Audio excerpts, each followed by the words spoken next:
CGT a l'ensenyament ens hem aixecat de la mesa sectorial perquè considerem inadmissible la manca de voluntat política d'Esquerra Republicana.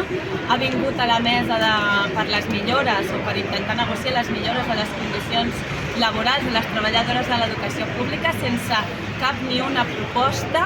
Ha vingut amb les mans buides, esperant a prorrogar una possible negociació després de l'aprovació dels pressupostos i totes les mesures supeditades a l'aprovació d'aquests. Nosaltres no volem ni admetem aquesta mesa com a vàlida.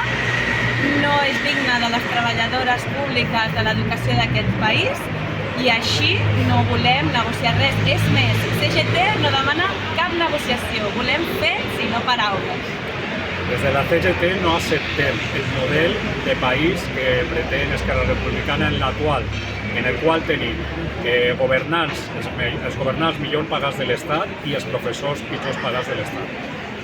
Animem a totes a organitzar-se i a tornar a prendre els carrers.